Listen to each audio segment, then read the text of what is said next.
प्रेम विवाह के लिए अनुकूल। प्रेम विवाह के लिए अनुकूल, लेकिन कुछ योग है प्रतिकूल। नमस्कार, मैं एस्ट्रो गुरु माँ डॉक्टर ज्योति जोशी आप सभी ज्योतिष प्रेमियों का हार्दिक स्वागत करती हूँ। इस श्रृंखला में हम मनुष्य जीवन के अत्यंत महत्वपूर्ण विषय पर वार्तालाप कर रहे हैं। वह विषय है प्रेम विवाह। ज्योतिष के अनुसार कुंडली के कुछ विशेष योग होते हैं जिस कारण प्रेम विवाह होता है। साथ ही कुछ ऐसे भी योग होते हैं कि जिससे प्रेम में धोखा मिलता है या प्रेम विवाह असफल होता है। कुंडली के ऐसे सभी योगों का हम राशि के अनुसार विस्तार से अध्ययन कर रहे हैं। उसमें आज हम वृषभ राशि के कुंडली में जो प्रेम विवाह के विशेष योग होते हैं उन्हें समझने वाले हैं। यह श्रृंखला ज्योतिष के अध्ययनकर्ताओं के साथ ज्योतिष प्रेमियों के लिए भी अत्यंत महत्वपूर्ण है, क्योंकि विवाह मनुष्य जीवन का अत्यंत महत्वपूर्ण विषय होता है। ऐसा विषय कि जिस कारण अब हमारा संपूर्ण जीवन बदल जाता है या विचलित भी हो सकता है। इसीलिए आज के भाग को अंत तक देखें। एक और महत्वपूर्ण बात है कि जो चीज़ें मैं आज बताने वाली हूँ उन सभी को शास्त्रीय पद्धति से समझने का प्रयास करें। केवल कोई एक योग हमारी कुंडली में है इसीलिए वैसा ही होगा, ऐसा कृपया अंदाजा न लगाएं।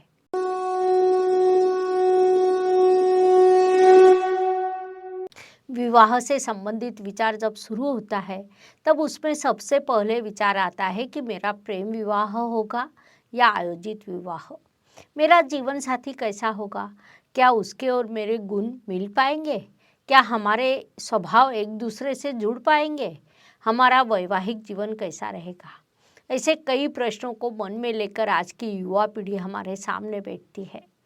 उनमें से कुछ प्रश्नों को मैंने सरल पद्धति से छुड़ाने का प्रयास किया है।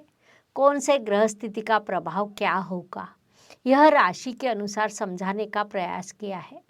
एक बात तय है कि ईश्वर सभी को सभी चीज़ें देकर नहीं भेजता है। एक चीज़ देता है तो दूसरी चीज़ निकाल लेता है। वैवाहिक सुख के संदर्भ में ईश्वर ने आपको कुछ चीज़ें दी रहती है और कुछ चीज़ें आपको प्रयास से जोड़नी पड़ती है। 100% जुड़ने वाली कुंडलियाँ पूरे विश्व में कहीं नहीं मिलेगी। एक दूसरे के विचार पूर्ण रूप से मिल जाए ऐसे दो व्यक्ति इस विश्व में कहीं नहीं मिलेंगे। संक्षेप में यह असंभव चीज़ है, क्योंकि जितने व्यक्ति होती है उतनी ही प्रवृत्तियाँ होती है। कोई एक व्यक्ति दूसरे जैसा हो नहीं सकता। ऐसे अत्यंत बड़े अंतर विरोध से यह विश्व भरा है। इसीलिए कुछ चीज़ें आपको प्रकृति से मिलती है और कुछ चीज़ें आपको स्वयं जोड़ लेनी पड़ती है। फिर प्रकृति से जो चीज़ें हमें मिली है उन्हें हम पहले समझ लें और जिन्हें हमें जोड़ना है उन्हें भी समझ लें, तो आपकी जीवन यात्रा अधिक सुखकर एवं समृद्ध हो सकती है। उसी के लिए हमने यह प्रयास किया है। इसमें हमने ज्योतिष के अध्ययनकर्ताओं के लिए कुछ योग दिए हैं, लेकिन जिसका शास्त्रीय अध्ययन से संबंध नहीं है उनके लिए भी यह विषय समझना अत्यंत आवश्यक है। इसीलिए उनके अनुसार भी हमने कुछ योग दिए हैं ताकि वे अपनी कुंडली को स्वयं देखकर उन योगों को समझ सकें। अब प्रश्न यह आता है कि यह कुंडली को हम कैसे देखें, तो उसके लिए हमारे पास सरल पद्धति है। सबसे पहले आपने लग्न कुंडली देखनी है। जब जब कंप्यूटर से जन्म कुंडली बनाते हैं तो उसमें स्वतंत्र लग्न कुंडली होती है।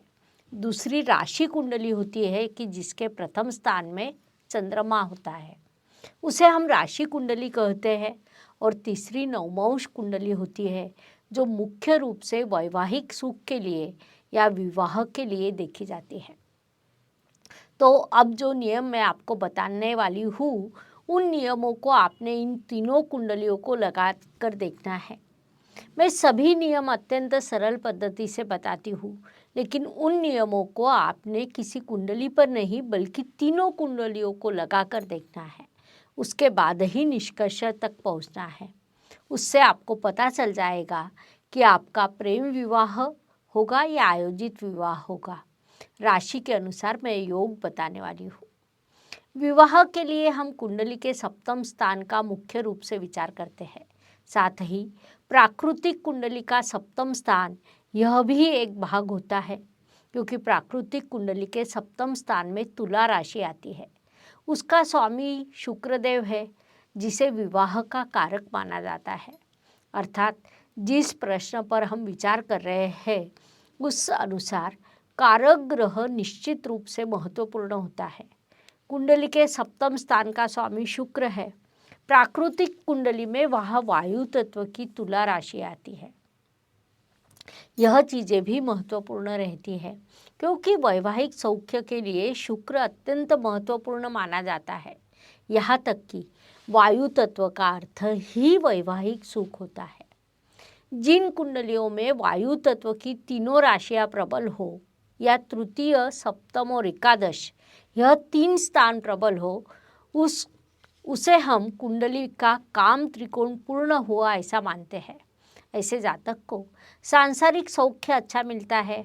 उसमें वैवाहिक सुख, संतति सुख जैसे सभी प्रकार के सुखों का समावेश होता है। अच्छा संसार, अच्छा वैवाहिक सुख ऐसी चीज़ें उस जातक के जीवन में होती है। इसीलिए सांसारिक सौख्य को देखने के लिए कुंडली का सप्तम स्थान महत्वपूर्ण होता है। इसके अलावा कुंडली का द्वितीय स्थान परिवार का स्थान होता है, इसीलिए उसका भी विचार करना पड़ता है। साथ ही चतुर्थ स्थान को माताजी का स्थान और दशम स्थान को पिताजी का स्थान कहा जाता है। विवाह में किसका प्रभाव अधिक रहेगा, इसकी खोज हम इन स्थानों से कर सकते हैं। अर्थात विवाह से संबंधित निर्णय जातक ने स्वयं लिया, उसके माताजी ने लिया, पिताजी ने लिया, बंधु ने लिया या मित्रों ने लिया। ऐसे कई उपविभाग हम विवाह के संदर्भ में खोज सकते हैं। साथ ही विवाह संपन्न होने के बाद क्या प्रश्न निर्माण हो सकते हैं, कुंडली में क्या प्रेम विवाह के योग है। महत्वपूर्ण बात है कि प्रेम विवाह संपन्न होने के बाद क्या वह सफल होगा, यह प्रश्न भी देखना अत्यंत आवश्यक होता है। Please like, share and subscribe the channel और हाँ, बेल आइकॉन दबाना ना भूलें। धन्यवाद। वृषभ शुक्रदेव और पृथ्वी तत्व की राशि है। इस राशि के संदर्भ में प्रेम विवाह होने की संभावना अधिक होती है, क्योंकि शुक्रदेव के सभी गुणधर्म देखे जाए तो यह लोग प्रेम करने में और उसे व्यक्त करने में भी अग्रसर होते हैं। वृषभ राशि के पंचम स्थान में बुधदेव की कन्या राशि आती है। बुध का अर्थ बुद्धिमत्ता और योजना के अनुसार किया गया व्यवहार होता है। इन दोनों चीज़ों में वे अग्रसर होते हैं। परिणाम स्वरूप प्रेम विवाह के संदर्भ में वृषभ जातक निश्चित रूप से अग्रसर रहते हैं। लेकिन क्या उन्हें उचित जीवन साथी मिलेगा? आपके कुंडली के अनुसार क्या उचित मित्र आपके जीवन में आएगा, यह भी विषय होता है। वैसे योग कुंडली में होने चाहिए। वृषभ राशि के संदर्भ में कहा जाए तो यह लोग मनमौजी होते हैं। किसी भी चीज़ को आनंद एवं प्रसन्नता से लेना, प्रसन्नता से जीवन व्यतीत करना, बड़ा परिश्रम करना, यहाँ तक कि हर चीज़ का आनंद, परिपूर्ण आनंद लेना, यह आपका प्राकृतिक स्वभाव होता है, जिस कारण कभी कभी बालिशता भी आप में देखने को मिलती है। लेकिन आपका जीवन साथी उस तुलना में अत्यंत संवेदनशील एवं अनुशासन प्रिय होता है। घर में अनुशासन उसका ही रहता है, क्योंकि उस चीज़ का आप में अभाव पाया जाता है, जिस कारण आप और आपका जीवन साथी एक दूसरे के लिए पूरक होते हैं। उससे सांसारिक जीवन में एक प्रकार का संतुलन बनता है। सच कहे तो लग्नेश और सप्तमेश अर्थात आप और आपका जीवन साथी, इस दृष्टि से जब हम कुंडली को देखते हैं तो वहाँ एक मज़ेदार चीज़ दिखाई देती है। आपका लग्नेश चर राशि का हो तो सप्तमेश भी चर राशि का होता है। लग्न स्थिर भाव का हो तो सप्तमेश भी स्थिर भाव का होता है। अर्थात आप और आपके जीवन साथी का मूल स्वभाव एक समान होता है। यह प्रकृति द्वारा कुंडली में बनाई गई अत्यंत सुंदर सुविधा होती है। दूसरा भी एक विभाग है, वह है तत्व। अब वृषभ पृथ्वी तत्व की राशि है। इस पृथ्वी तत्व की राशि को वायु तत्व या अग्नि तत्व कतई ही नहीं चलता। लेकिन जल तत्व उसे अच्छा लगता है। इसीलिए पृथ्वी तत्व की राशि को सप्तम स्थान में निश्चित रूप से जल तत्व की राशि आती है, जिस कारण एक दूसरे को समझ लेना, एक दूसरे को संभालना, एक दूसरे के साथ उन्नति करना उनके लिए सरल होता है। वास्तव में जीवन सहजीवन होना चाहिए। जब सहजीवन होता है तब तक दोनों की उन्नति होती है। पृथ्वी तत्व की दृष्टि से अग्नि तत्व और वायु तत्व एक प्रकार का चैलेंज होता है। उस तुलना में पृथ्वी तत्व की भेंट जब जल तत्व से होती है तो वे एक दूसरा के साथ सरलता से घुल मिल जाते हैं।